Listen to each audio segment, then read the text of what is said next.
Good afternoon, everybody. I hope you can see me. Welcome to this HPMA webinar. Today's topic is banter behaviour and consequences. My name is Chris Cameron. I am the Vice President of HPMA Scotland branch. Can I ask just if you can all, as a first action for the day, switch off the microphones. You all put your microphones to mute. Just take the opportunity to do that. I'm getting a little bit of feedback. So I appreciate it all. Just take a few seconds, and if you don't want to be heard, then put your microphones on mute. Thank you. So as I've said, today's topic is banter behaviour and consequence. And we've run this session before, but it proved very popular, so we've decided to run it again. Banter's something that we all consider probably benign, but as HR practitioners, we know that it can foster behaviours that are either unwanted or unintended and create some very negative long-term consequences. So today's speaker is Jerry Kavanagh. Jerry is an OD consultant in NHS Lothian. Jerry's worked in the NHS for over 40 years in a variety of clinical and non-clinical roles. So he's seen behaviours, banter, in all its forms across the NHS in a variety of settings, and has a wealth of experience across the NHS itself. Hopefully you can give some tips to you all in terms of personally how you approach colleagues, but also how you as HR practitioners might have to deal with the outcomes of people who don't necessarily do that. So the format for this afternoon is Jerry will shortly share his presentation with us, which will last around about 45 minutes. If you wish to ask any questions, then you can feel free to use the chat function. I'll keep an eye on the chat function and ask questions at the end. I'll also give you the opportunity to ask any questions, and I'll open up for questions when Jerry's finished speaking. Just be aware the session is being recorded. It will be uploaded onto the HPMA national website later on today. And again, can I ask that if any of you have joined slightly after I've started speaking, would you just ensure that your microphones are all switched off? Otherwise, we're going to get a lot of feedback and we'll hear whatever you say. So my pleasure to introduce Jerry Kavanagh, and it might be just a short delay as Jerry uploads his presentation onto the Zoom system. Thanks, Jerry. Thanks, Chris.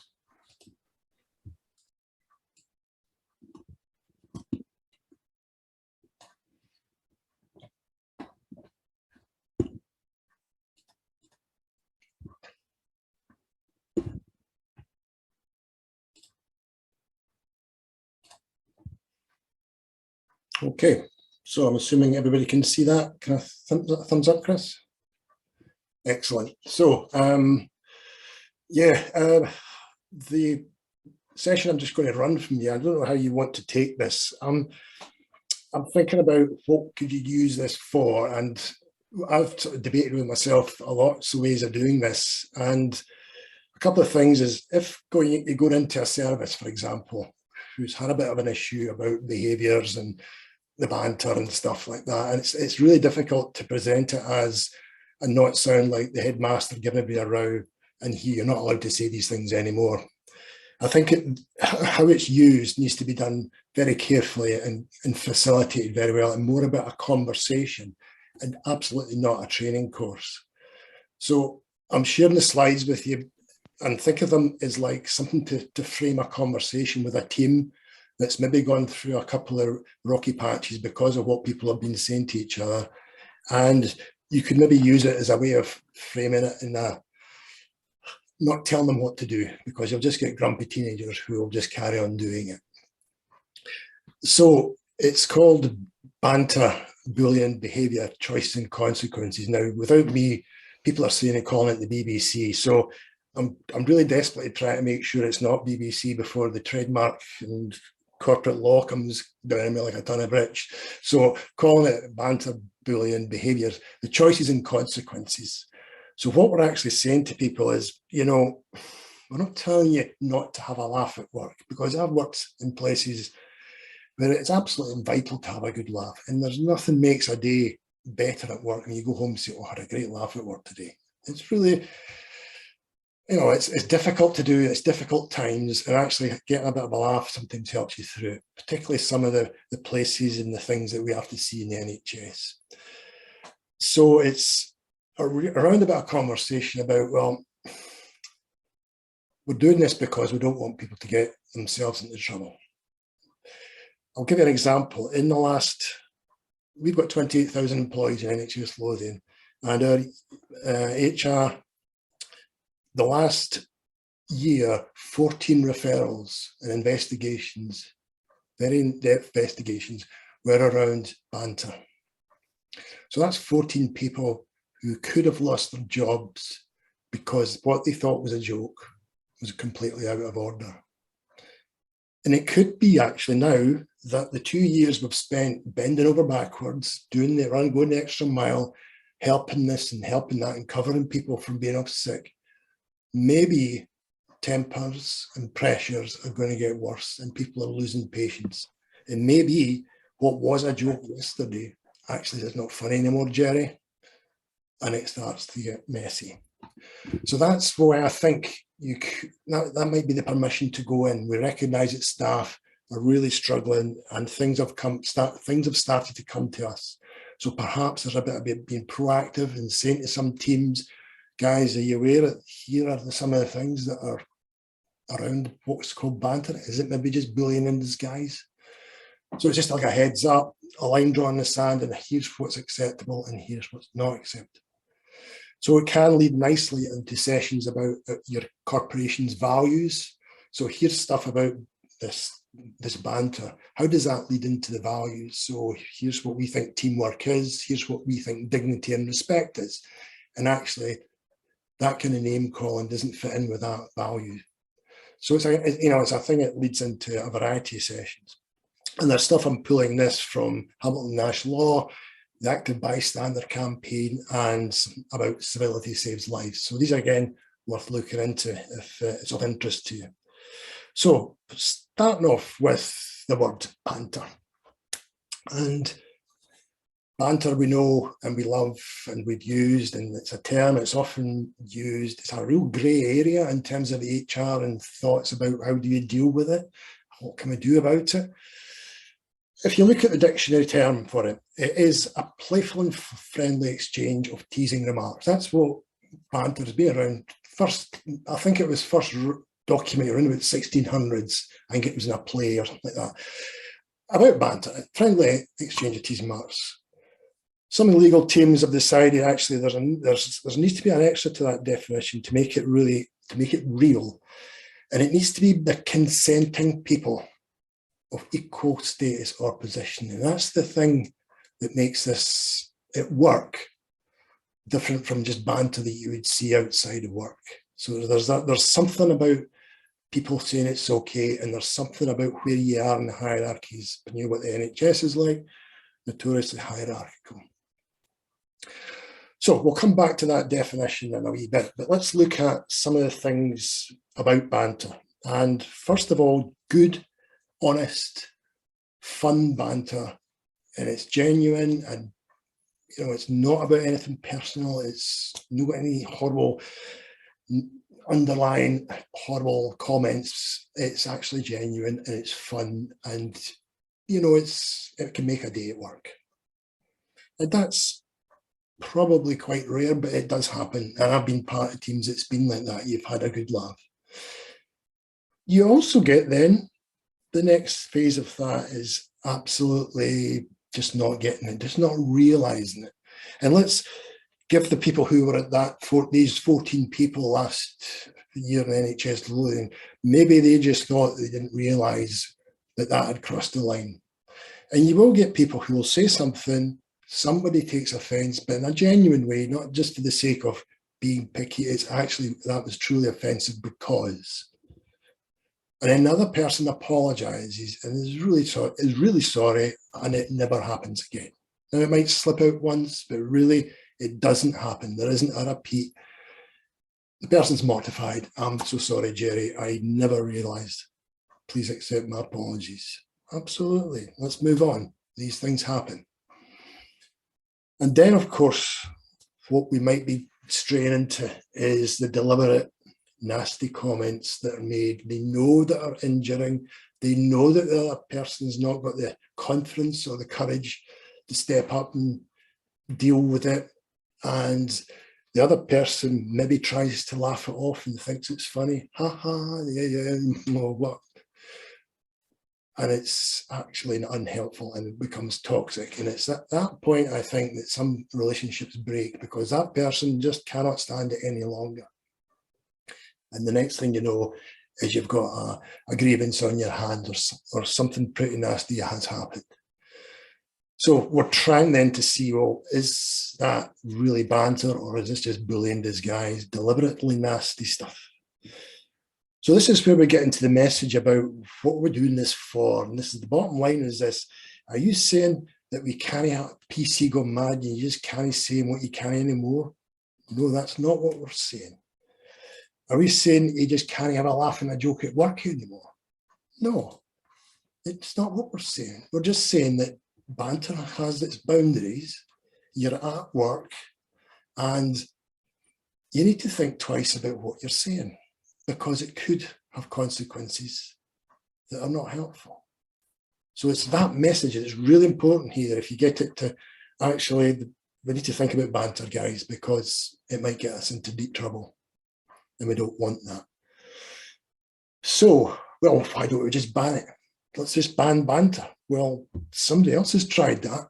This wee guy here, who, for any football fans on the planet, I certainly am not a football fan, but I heard about this.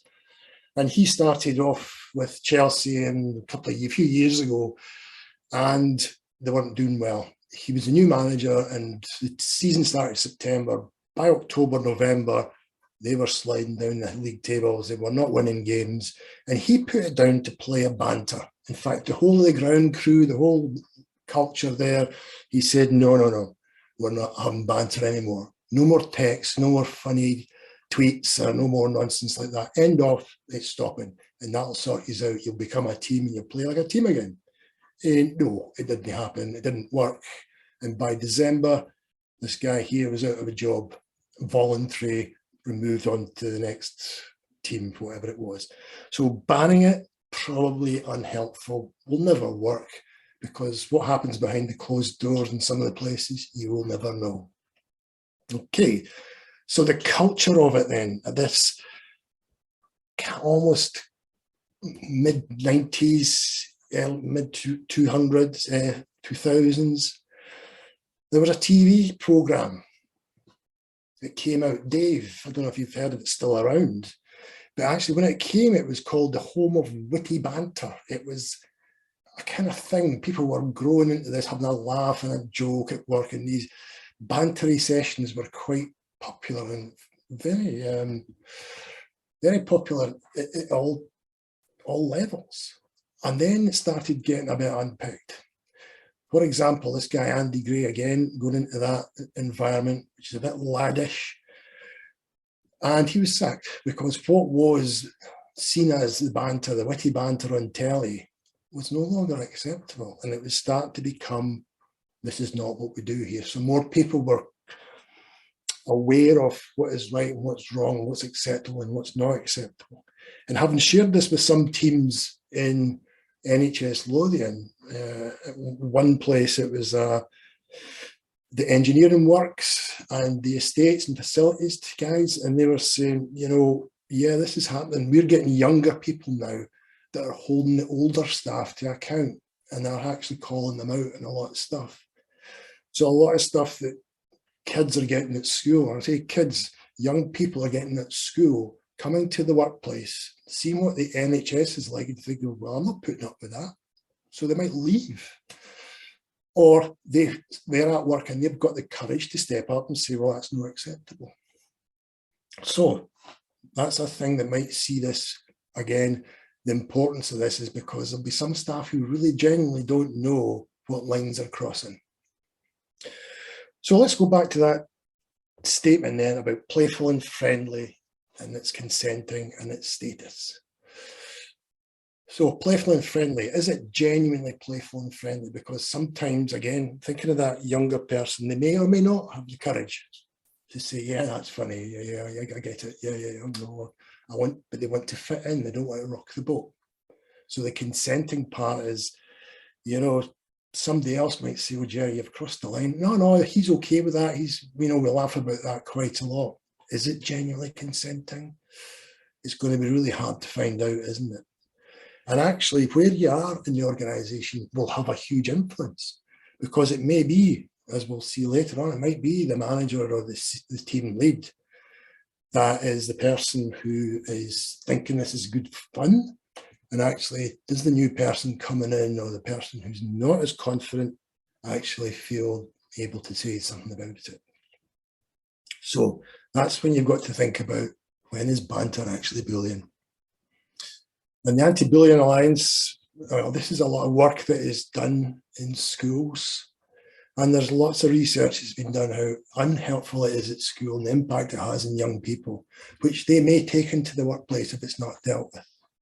And a really shocking statistic out of that is 24% of people who are bullied end up bullying others. So again, the banter, the definition, is it teasing and joking? It's funny and it's friendly and everybody's okay with it. But actually, the bottom line, if it's repeated in its emotional harm, whether it's intended or not, is bullying. So you can see how it can stray into one very, very easily. So yeah, here's where you could then have a bit of a conversation with a team. Oh, come on, it's just a bit of banter. How often have you heard that when it's just been a disguise for really hurting somebody and injuring somebody, or just saying something deliberate because you don't like them, or you don't like where they're from, or what they're about, or what they stand for? So, for example, you could have these examples on the left and actually have a wee discussion. So only one person on the joke, same person, same Jerry, every Monday morning he comes in and it's all the same about what he's wearing, about his hair, about something about him, and it's always him. It's the joke. Is that's not banter, that's straight bullying. But what about, is it something that's embarrassing, insulting or shaming, especially when there's an audience? And what you notice, the stuff that's straying into bullying, is there always seems to be an audience there, just rarely on a one-to-one basis. So again, no, that's not banter. That's not playful and friendly, is it? Shaming, insulting. Is the joke about somebody's gender, sexuality, disability, race? So absolutely. That's going to be real deep water, and we'll talk about the protected characteristics. I mean, you guys will know all this, but it may be that when we talk about protected characteristics, when I first started the NHS in 1978, the things that were said and done and talked about, I was 18. I wasn't a naive 18-year-old, but my goodness, the things I saw and heard, I couldn't believe that adults and grown-ups actually said these things and behaved like this. And the idea of protected characteristics was pretty unknown. So there will be people still in the system who will think that that's still okay. That's not banter. Comments, sexual comments, advances as a part of a joke, again, it ain't banter. Somebody says, well, actually, yeah, you might think it, but actually I don't like it. Again, it's not banter. So I suppose in a way that's a way of bringing up a conversation with a team. So even just that one slide could be enough, just to say, well, let's have a talk about banter and some of the stuff that we usually say, if we get to know each other really well, because that distinction between the workplace and outside of work is really, really difficult for some people to switch off, particularly if they're pals outside of work. But again, people overhearing it are the people who may complain, and that's what they may forget. So we're asking people to think before they speak. What you think is banter or has been okay for many, many years may have dire consequences. So think about, are your jokes about one of the protected characteristics? Smart, fancy comments about somebody's race, their religion, their whatever. If it's veiled up as a joke, then it's not banter. It's going to get you into serious trouble, even outside of work. Compliments and oversharing, men saying to women, "Well, I love that, you look good in that dress," or "Your hair's lovely," and all this kind of stuff, and vice versa. Guys, "Oh, these compliments between staff members." Or there's the oversharing about what they were doing at the weekend, and guess what? And that's the next thing, getting very personal. There's a real distinction between friendliness at work, saying, "What did you do at the weekend?" "Oh, I took the dog for a nice walk up the hills." Yeah, but real friends might say something very personal to each other, but real friends out of work. But at work, there's a bit of oversharing, and that starts to get into dodgy territory that you might not want to go to. Some of the close to the bone comments that you think is a bit of banter. Actually, do you know that person really well? Would that be funny if it was about you, your partner, or your best friend, or your mum, or your dad? And a lot of people forget that that is the reality, that everybody in the organisation is somebody's mum, somebody's dad, somebody's friend, somebody's uncle, somebody's brother. And particularly some of the smaller communities in health, more close, where a lot of relatives do work together, it is an issue to think about.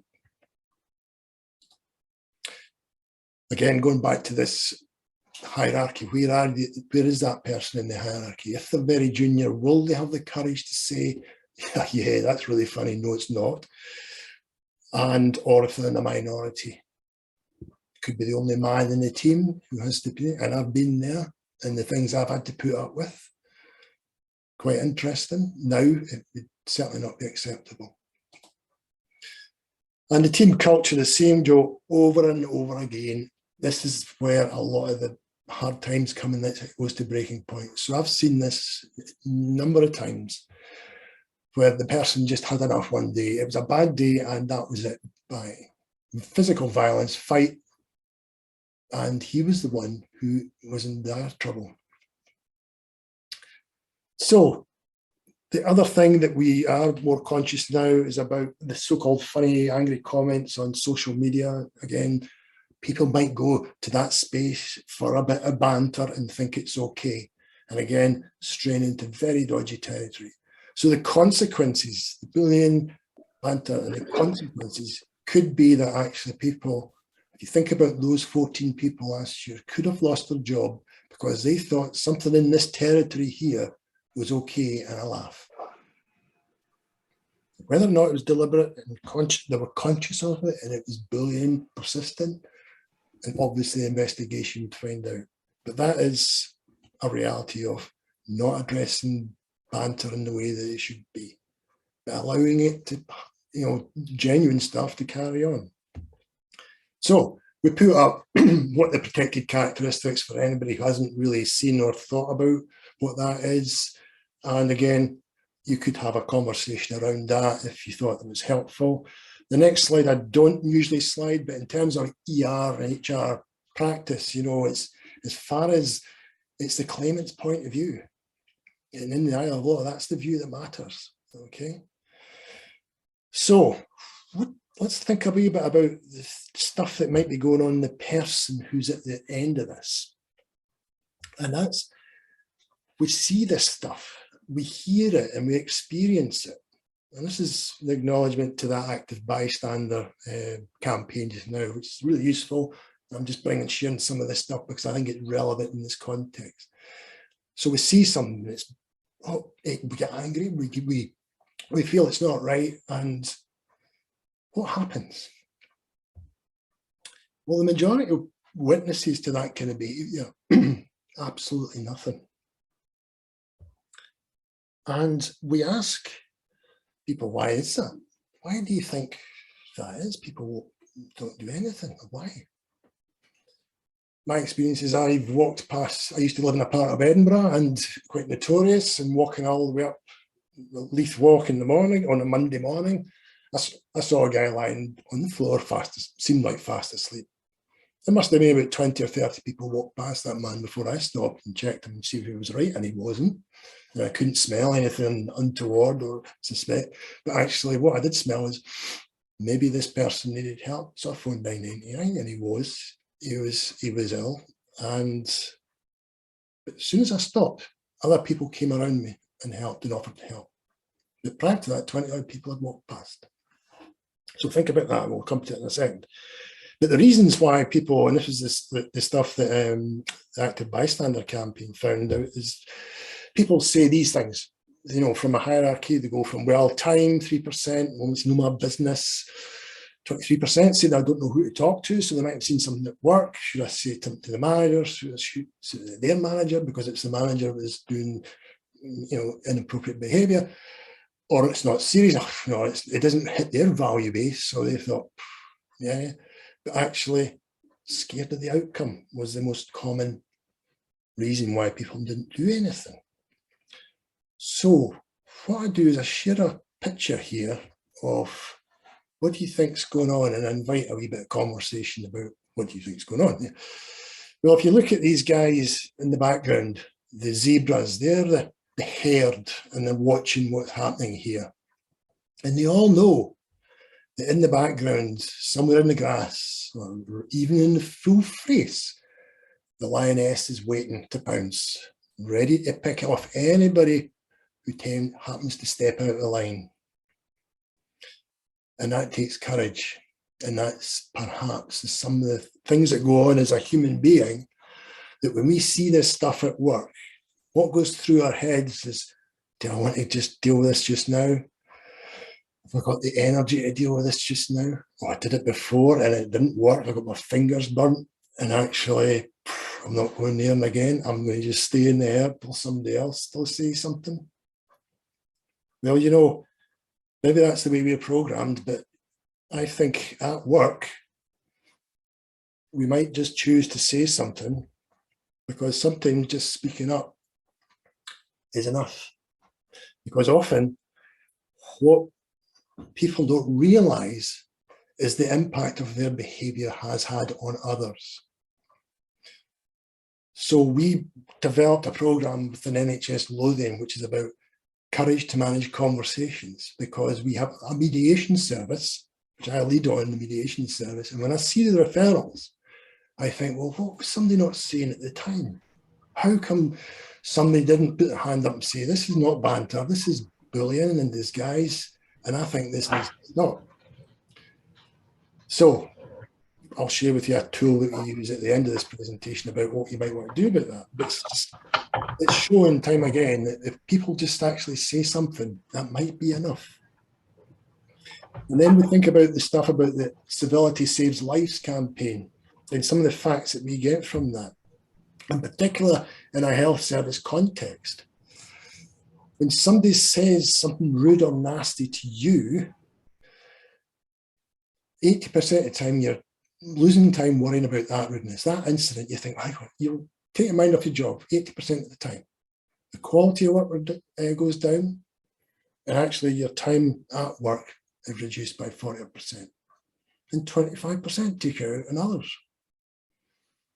And they're even witnessing it has had an impact on you. If it's not you that's been the brunt of it, actually witnessing it makes you something like half the time more likely to be helpful to others.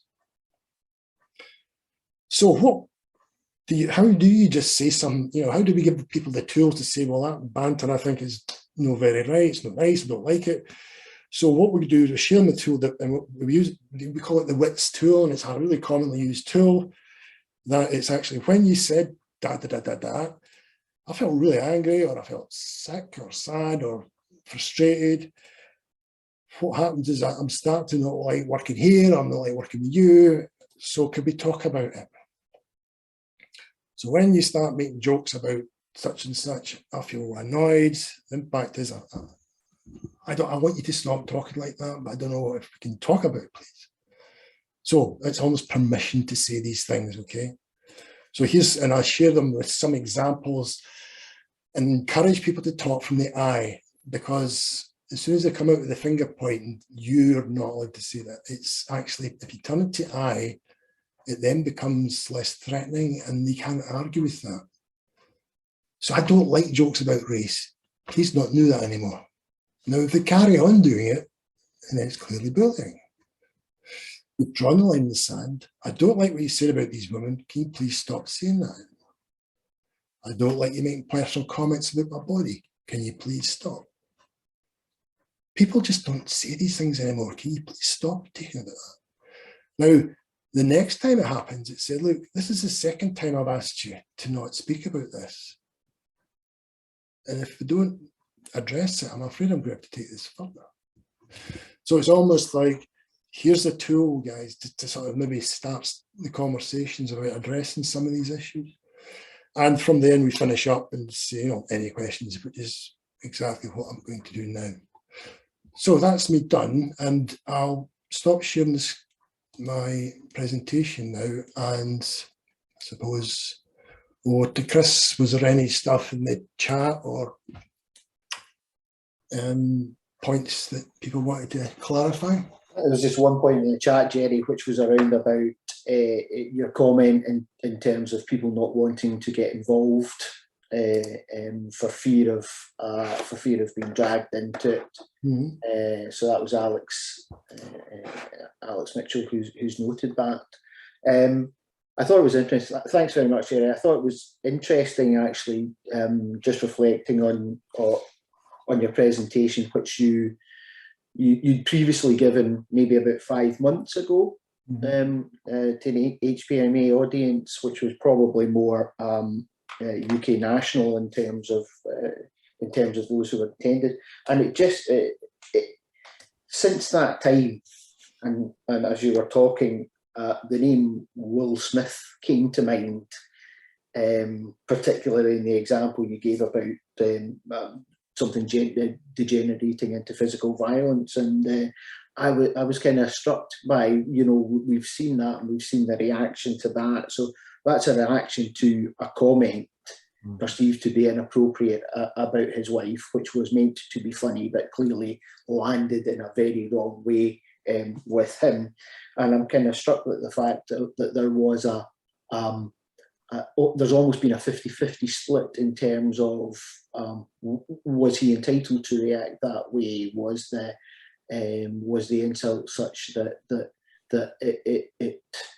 it almost justified his action? And there is some significant divergence of opinion as to whether or not this was okay or this wasn't okay. Obviously, the physical violence thing is pretty universally condemned, but you know, was he right to be offended was on behalf of his wife. So, you know, I thought that was interesting, and it perhaps pitches this idea of banter or joking the consequences of what one person intends to be a joke on, and its actually impact on others, which you've kind of highlighted.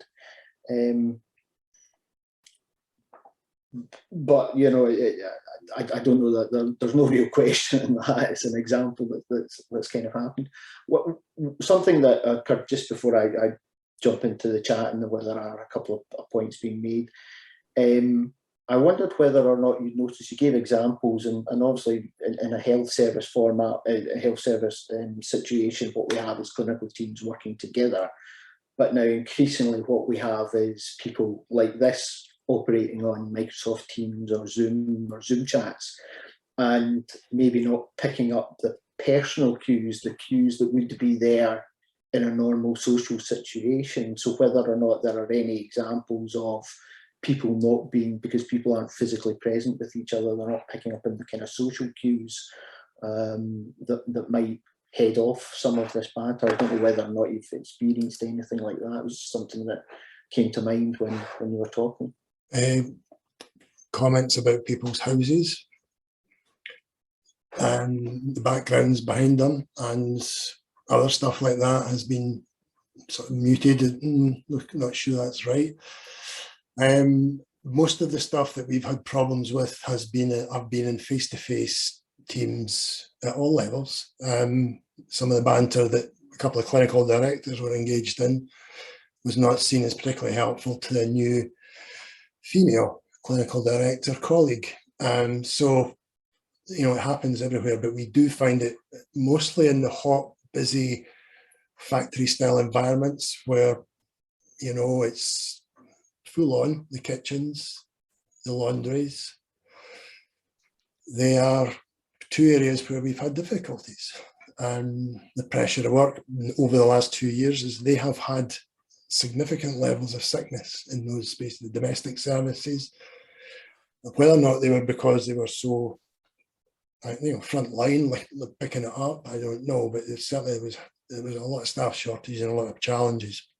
But it's not something, I think the online stuff has been, Chris, if anything, has been people making comments on social media and thinking it's okay. And, you know, even now, still not getting it, that you can't say that stuff even on your Facebook pages and stuff like that. And yeah, it's surprising that some people still think that's okay. I think there's a few more chats and yeah, I think there's a few comments actually. There tend to be more comments than actual questions here. Right. But you know, you might be able to give us some sense. Jane Davies is basically is pointing out that actually maybe something you said there, the person who's the victim of the behaviours is perhaps the most unlikely to raise the initial red flag about how they're feeling. So maybe there's that kind of the bystanders actually might have a bigger role in terms of pointing out some of these behaviours. Yeah, I mean, that's the concept of the active bystander campaign. If you want to look it up, it's a wider society thing. It's not just at work, but you know, it's got a sort of, you know, if it's safe to do and say something as a bystander, you know, somebody on the bus is subject to some racist abuse. What do you do? And obviously, what you do has to be a safe thing, and it goes into that sort of stuff. So the same principle is about why do we not actually say things at work? And you're right, it's usually the person who's pretty vulnerable, who's not going to speak up, and it may mean that we need to encourage people to be an active bystander and not sit back and watch this anymore. Because I've been there and you've sat and you've cringed and you've looked at your shoes and you don't know what to say. It's embarrassing, and everybody just sort of cringes and two people are laughing and you don't want to rock the boat. That's what happens. There's a question from Stephen here who's saying, do you have any advice in terms of helping people from different cultures who may not be as used to challenging other people within the team? Absolutely. I mean, we run it used to be called the Black Minority Ethnic Mentorship Program. So we used to have a core team of mentors who would be having one-to-ones with people from a variety of backgrounds to try and encourage them to move on into more senior posts. But within that, there was a lot of coaching involved about actually the confidence to address some of these issues. So it may be something you want to think about as a targeted approach, but it's often other people, the bystanders, actually could make a difference, I think, because the reality is that there will be people who are just desperate, will not do it, will not speak up and say, I'm had enough of this. It may need somebody else. And that sort of takes it away into the punishment level, and you know, and although it's successful, it doesn't. The other person really needs to understand the impact of the behaviours. Unfortunately, not everybody gets that insight in life.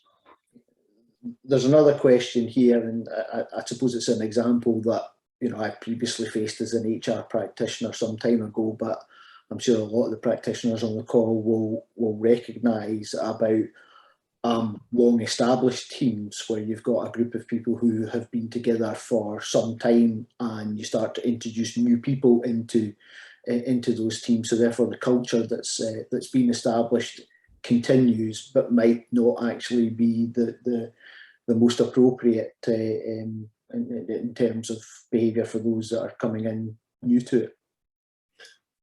And absolutely, and that is, for me, the two major things that have happened. Obviously, with team, as you've described, teams shifting, but with the health and social care integration, the new partnerships that are involved in. So there's two cultures coming together already. That was a challenge, because what was okay and is not okay here. Yeah, and it's also a real challenge for new leaders who come in, young, enthusiastic, come into an established team as a lead, and suddenly hear and see things that are eye-watering, and they decide to do something about it. And it's that step that they make that can make and break their leadership, because if they don't do it right, they come up against the brick wall.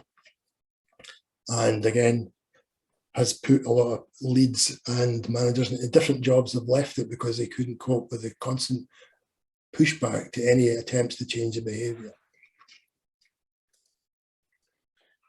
Okay, I think there's a question down here from Fee, who says, what's your views in terms of calling it out with compassion approach? I don't know which one. It's not one that I've heard of, but I think I understand what you mean, calling it with compassion. I think you're absolutely right. It's a really good term, that. And in the Courage to Manage conversations, we say, look, just say it was Jerry and Chris that were not getting on, and Chris is sitting, can he stand in the same room as Jerry? Because Jerry behaves like a complete clown and says the most inappropriate things. Chris has given up, he's lost his patience, but he's the compassionate part is Jerry needs to hear this, because he might lose his job. That's, for me, the compassion is there. What is it Jerry needs to hear this for? Actually, because he's good at what he does, he just doesn't understand the impact of his behaviours on others. If I have this conversation with him, he might not get sacked, because the way he's going now, that's how it's going to end up. And that's, for me, what I think what you mean by compassion. I'm not sure who asked the question. Maybe I don't know. We might just invite Fee. I'm seeing you're still on the call. I don't know whether or not we've reflected your question correctly. Do you want to take that up? Is there anything you want to say about it? You don't have to, but.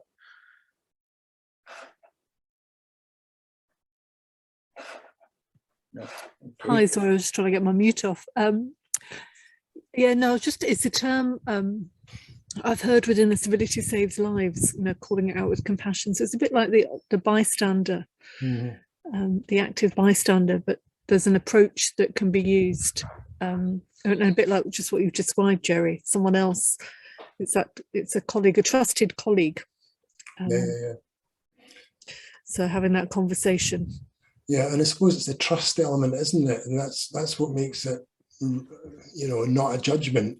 I need to have this conversation with Jerry, because what I've seen is, in fact, we say feedback has to be three things: necessary, factual, and considerate. If it's these three things, the person's probably more likely to hear it and take it on board, particularly if it's a peer or a friend. Yeah, but if it's the boss and it's said wrongly, it can land in deaf ears, can't it? And I think Bernie's just come on with a comment on the back of that in terms of calling it out, and it maybe touches on some of the things that you were alluding to. It's how do you do that, and how do you call out? I think Benny's indicating that maybe calling out is not necessarily a good term, because it almost implies that it's done in front of an audience to embarrass the person who may not themselves not realise that their banter, what they consider and banter is not appropriate. So do you, in your work in loathing, do you actually sort of try and approach on how yeah, absolutely, how to do that, and how to do that in an appropriate manner? Yeah, that's the Courage to Manage conversations is about, okay, if you do them almost like in a sequence, the BBBBC thing is you create awareness of what's not really right. courage to manage conversations about, well, how do you say that? And the bottom line is, you praise in public, you prosecute in private. You know, you say to somebody on the side, when you said this, I felt quite angry. The impact was the team sort of cringed. So could we have a conversation about what it is you think is funny? Because what I'm noticing is it's not landing well. So it's almost like a script and they get a chance to practice it. But yeah, absolutely, that public shaming is not going to help. Okay, hold on a second. Just I'll maybe go back up to one of the comments, and it's an interesting one because it almost flips round that this is about banter and bullying and the consequences. But Jane did point out that it can almost be the other way. It can be exclusion, and I'm sure probably as HR practitioners we've all seen where members of the team are excluded. It could almost be that you're not in on the joke, you don't understand it, but there could be, you know, not being communicated with enough or involved in the conversations. Can be much the same. We've had cases where people are having the word grass sprayed in the front door of their house because they spoke up and somebody got into trouble, and you know, and it's done. It's still done today, and nobody can find out and catch who it is. Yeah. Yeah. Muriel's just made a point here, and I think it's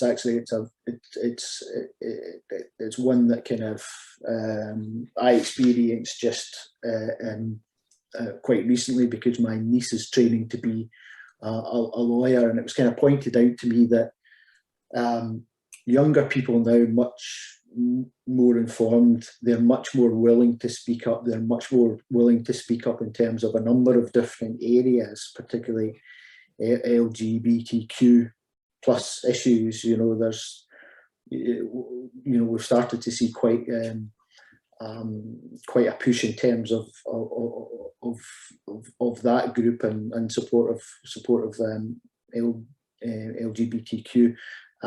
So it's how do you manage that kind of that difference in attitudes between older and younger generation? Jerry, have you any advice on that? I think I said earlier on, I think that's one of the reasons of the comments, is that was what was said to me in a session I did with the facilities, the engineers, the blokes at the service who were saying, we're getting pulled up by younger guys that are coming through, you know, and so we're trying to include them in the banter, and they were saying, oh, and pull them up. And I think that's a real risk to us as an organisation, because I don't know what the rest of Scotland like, but in terms of Lothian, we are probably unable to get the 18 to 25-year-olds that we need to provide the service that we currently do in a normal world. You add to that the flexibility of working, the way the choices people have with work, and the younger people who might come into the NHS and experience that behaviour might think, this is not for me. I can get £10, 10 pence an hour in Lidl's, and now Tesco's, and now Asda's. So we know it's a real risk that we need to get this right, or we'll lose really good potential people.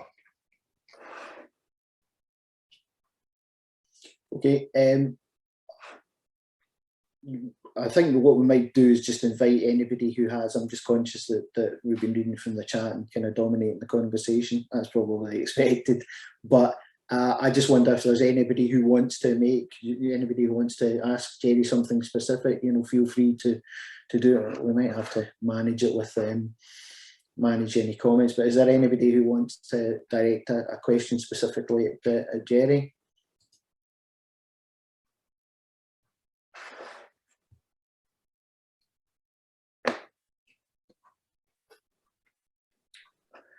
Sorry, I have to leave it an appropriate amount of time for people to get their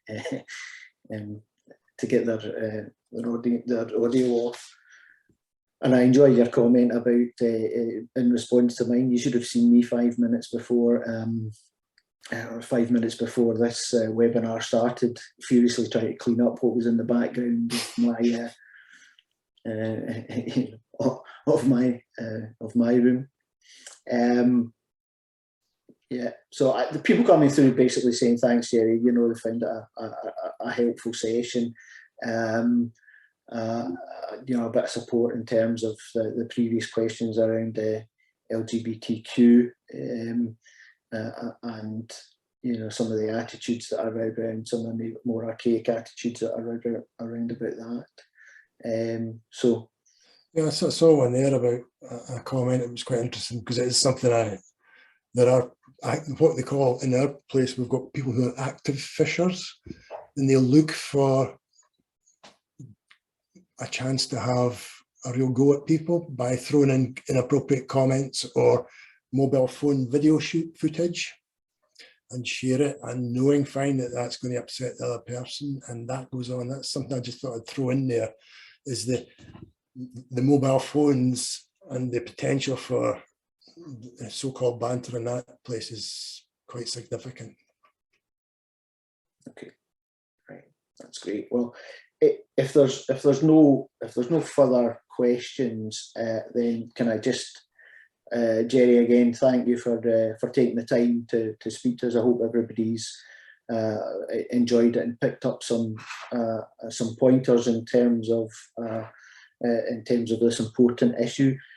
What I would like to do as well is point you to the next HPMA Scotland webinar, which will be held on Monday the 16th of May. There are two sessions, one at 10 o'clock in the morning and one at 2 o'clock in the afternoon. They will be run by some senior solicitors from the Central Legal Office, and it will be around about recruitment, disability rights and recruitment, so a particularly interesting topic. You know, I think this both of these will be good sessions, so I'll direct you to the HPMA website and the Scottish branch page on that. There are booking links to both the 10 AM and 2 PM sessions, so please go and have a look at that if you're interested in this area. Places are limited to 30 for each of the sessions, so I suggest that you, if you're interested, then you do that sooner rather than later. A point here that as I noted earlier on at the start of the webinar, it is being recorded. It will be uploaded within the next couple of days onto the HPMA national site, so if anybody's interested in reviewing it, then you can get it, or spread the words to your colleagues. So thank you all for participating, thank you all for coming along, and hopefully look forward to seeing you in a few weeks at the CLO session.